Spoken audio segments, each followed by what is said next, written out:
spot. Okay, welcome back. So if you're new to the channel, I am a lender licensed in 48 states. Today, I am joined by two of my favorite team members, Sandy and Alyssa. Hi, Alyssa. They're not awkward or anything. There's not a reason I do these videos alone or anything, I swear. So Alyssa and Sandy are the gals that you talk to on the front end. If you're like, hey, I want to plan to buy, I've got a question about home buying, I'm wondering how to get approved. What's the pre-approval process? What's it like to buy a house? Does my credit need work? Any question you have, you get on the calendar. It's free. It's going to be Sandy or Alyssa. So we were talking about, I know I just ramble. We were talking about home buyers and how they're always shocked that we do this. They're like, oh, wow, you answered my questions. And I'm always like, of course I answered your questions. Why wouldn't I? And they're the same way. So we're like, is there a bigger problem? So Sandy and Alyssa called some other mortgage companies. That's right. Sandy, tell us about who you called. What do they specialize in? All that fun stuff without naming them because of compliance and regulation. Yeah, so I called two of the largest lenders that are just overall lenders. When you Google mortgage lenders, they usually pop up right at the top of the list. So I called them with the scenario that I'm a first-time home buyer. I have no idea how to buy a house, and I wanted to see if they would just kind of help me plan for how to do that and walk me through the steps. So first-time home buyer, 680 credit score. I'm changing jobs. I'm not looking to buy for another 6 to 8 months because of my lease. Talked to company A, and company A called. They talked to me through kind of the way their application process works, but they wanted an app. They wanted me to fill out an app now instead of, when I'm closer to when I'm going to buy, 8 months down the road. And the biggest thing that kind of surprised me is when we talked about me changing jobs, they didn't have any issues with it. As a matter of fact, they told me to put my current job in as my employment instead of, what I might have, whatever my current job is at the time. And that's odd because, that makes a difference in your approval, right? Like you need to have accurate information in there. Yeah, you can't use a job. So if I'm going from job A to job B and I'm buying the house, I have to use job B because job A doesn't exist anymore. So the fact that did they say anything like why, like as a lender, if you're not buying for that long, I don't need an application yet because your credit's only good for 120 days. So did they explain why they wanted you to fill out an application so early? They wanted me to do it now so I could potentially get ahead of any issues before it's time to buy. And I asked the question, well, can we just talk about it? Like, can I tell you what I see on my end with my credit? And like, I need somebody to talk me through. I don't know what I need for a down payment. Do I need 20%? And they just said, well, fill out the application and then we can go through all of those things. So no pre-planning. They just wanted that to happen. Okay, so basically they didn't care about when you were going to buy the house. The job thing, did they ask you any questions? Like, is it? No. Okay. Nothing. Nothing. No questions about the job. Just fill out the app and then we'll talk to you. Maybe. Yeah, exactly. Okay. And yeah. I know, so the company that Sandy's talking about, I can't name names, but they have some great marketing. And I remember watching their commercials when 90210 was on the air originally. I just really want to date myself. Alyssa's like, what's that show? Is that like, yes, it was a special show. Okay. So Sandy, so you tried another lender and this is another lender that millions of Americans use, and that had to be better. No, I called, they had a representative that answered the phone. They took very basic information, name, what state I'm in, my contact information. Said that their loan officers are all tied up. They were going to schedule a return call in 30 minutes. They would call me back in 30 minutes. I'm still waiting by the phone for that call. They have yet to call me back. And it's been well over 30 minutes. How many days ago was this? This was 5 days ago. Yeah. So wait. Yeah. So, I mean, your home buying dreams are going well. Crushed. Yeah. Crushed. Okay. So great. So far, like no one's given you any decent information. Either fill out an application or we're just going to ghost you. Totally. Cool. Okay. So Alyssa, we had Alyssa call a couple of the largest VA lenders in the United States. And I was like, you need to be a military spouse. Yeah. And how was that? Did you get like, that had to be better than what Sandy experienced. So with the first company I called, it was super awkward initially. The gal was definitely reading off of a script, which made me feel kind of uncomfortable because it's like, you know, I'm just another number calling, and she's just talking over me and asking questions that don't pertain to my situation. So I said that I was a veteran's wife and he was getting stationed in another state, and I was calling because I wanted help planning because we were moving, you know, across the United States. And she just went straight into fill out an application, you'll get approved right away. It's an instant approval. I was like, okay, well, that's great, but that's not really what I was asking for. When did you tell her you were like PCSing next month or something? No, I said he was PCSing next fall. So a year out, okay? Then she just went into rate and gave this super low teaser rate that I know doesn't even exist because I look at rate sheets all day long. And so that was another really red flag for me, just because I'm like, she's just throwing out some number that I know is not the market rate. Did you give her a credit score? No, that's where I was getting next. When she told me this really low rate, I said, oh, well, I was really worried about my husband's credit because he has a 500 credit score. And she said, oh, well, there are no minimum credit scores. Just fill out an application and we can kind of go from there. Now, I do need to make sure we touch on this because I know you guys know this, but yeah, she's right. VA doesn't have any credit scores. But the reason why Alyssa was taken aback and I was taken aback when I heard this is because we know that this institution that she called doesn't do loans under 620. So yeah. If Alyssa's husband has a 500, he's the military member. Mm-hmm. There's no way they're going to do that loan. So why are they pushing for her to fill out an application? Did you say that you wanted to fill? Because look, if a buyer says they want to fill out an application, as a lender, we have to go, of course, because it's always right. Did you tell them you wanted to fill out an application? No, because the whole point of this exercise was I wanted somebody to help me plan because I was confused and overwhelmed because I've never done this before. So my first thought was not, hey, I just need an application. I want to know, what the process even looks like. How long does it take? What are the minimum credit score requirements? My job is going to change when I move to another state. Like, is that okay? Mm-hmm. You know, there were so many questions that I had, but it was just fill out an application the whole time. And closing costs are going to be $10,000. She just came up with this number out of the clear blue sky. Did you say what state you were moving to? No, did not tell her what state. Did you say what price point you were looking at? I said around 400,000, but I didn't tell her what state. And she just said, okay, there'll be $10,000. I'm like, oh, okay. So just so everybody knows, like, as a lender in 48 states, and Alyssa and Sandy have a large amount of licenses as well. Closing costs vary dramatically based on the state. So like if you're buying in, I always like to compare New York to Ohio. Those are different worlds in closing costs. Like there's a $10,000 difference just there, you know, but no. So closing costs were $10,000. You got a rate on a credit score that they actually won't even work with. And you were told, okay, so that sounds, but was the script good? Should we have a script, guys?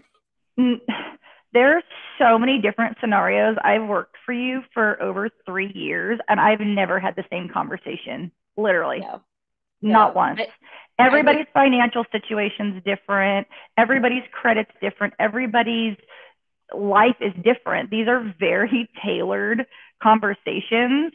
So that's why when it was very scripted, I just felt like she didn't care, wasn't listening to anything I was saying, because it was like putting, you know, a round peg into a square box. Like it wasn't what I was asking. It was just reading.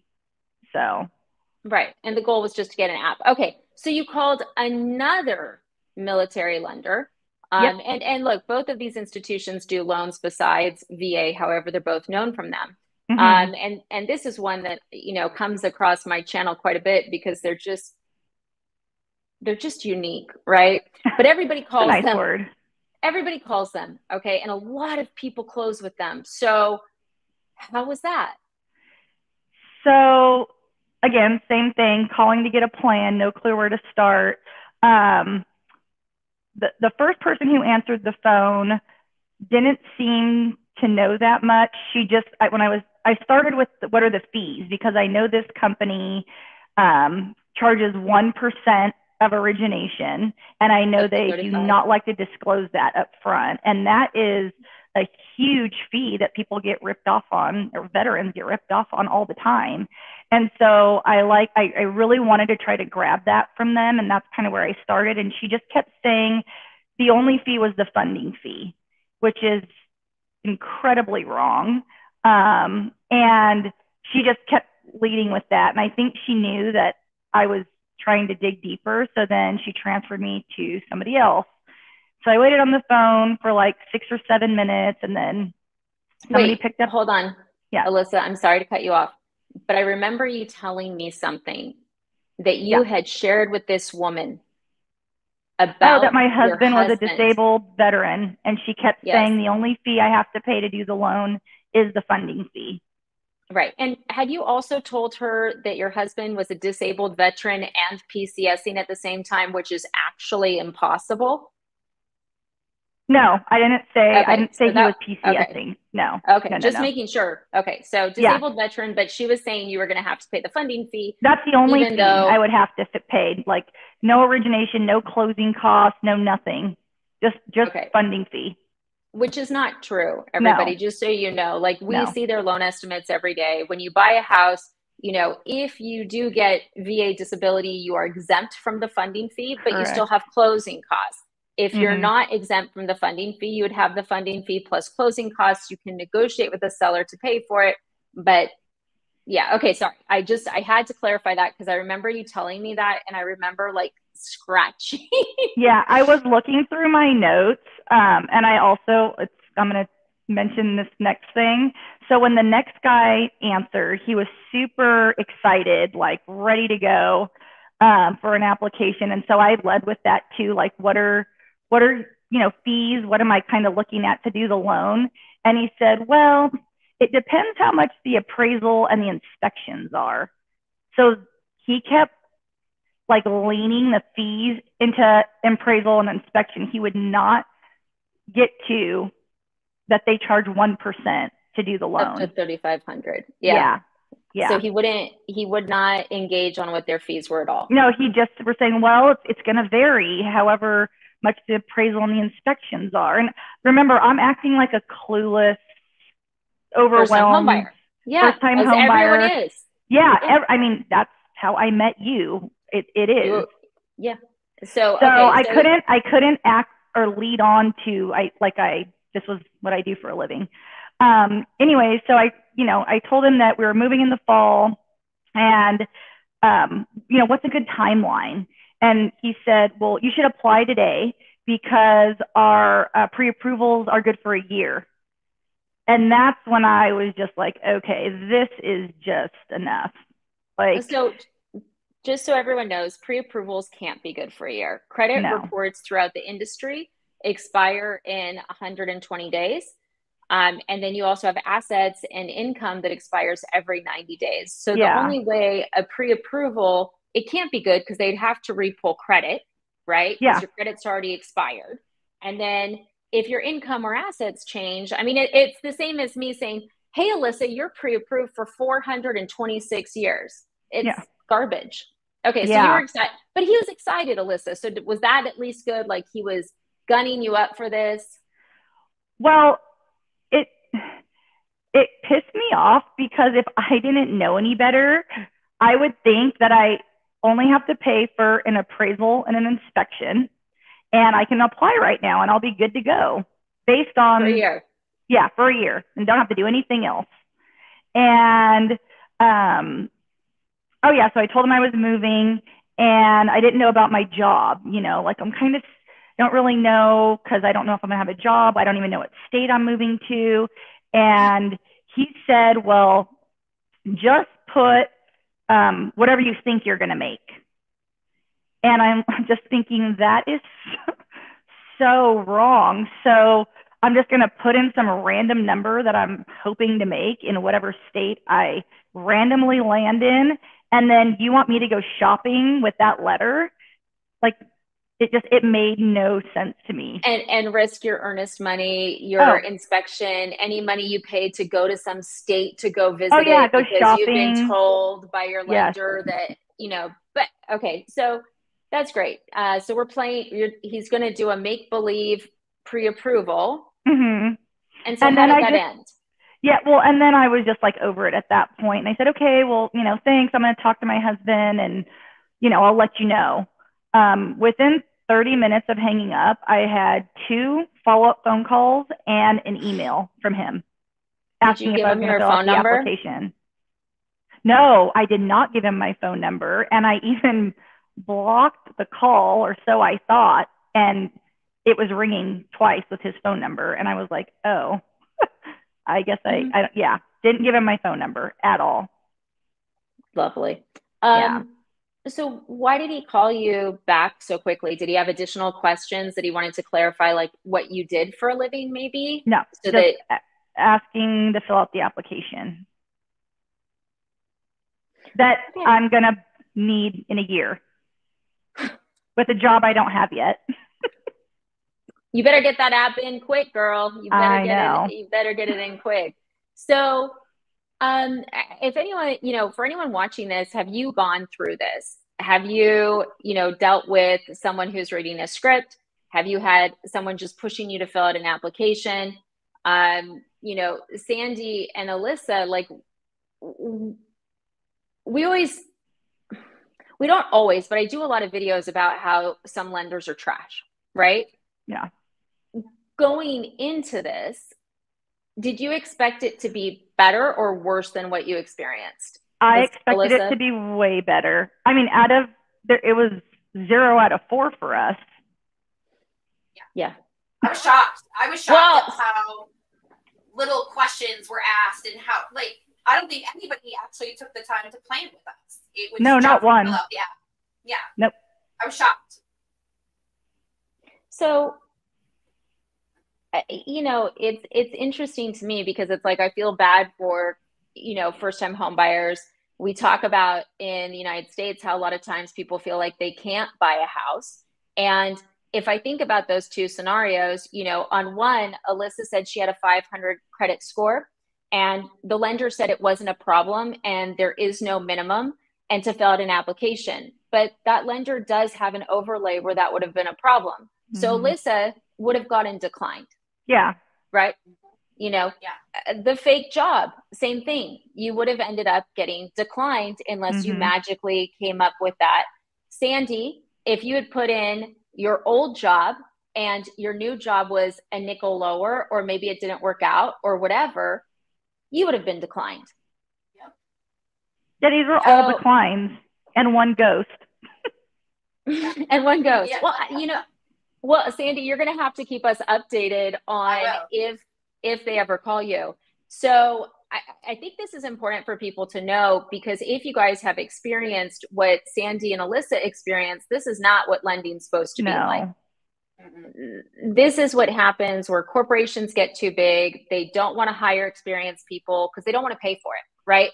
They'd rather have someone where, they get judged on how many apps they get and that's it. Like, did you guys feel, I mean, it's a redundant question. I don't think if I asked either of you, if you felt like anyone actually even cared what you were saying, like, did they even care what you were saying? No, or did they just want an app? The first company didn't even ask for my email or my phone number. She just was just like, all right, fill out the app. You'll get approved instantly.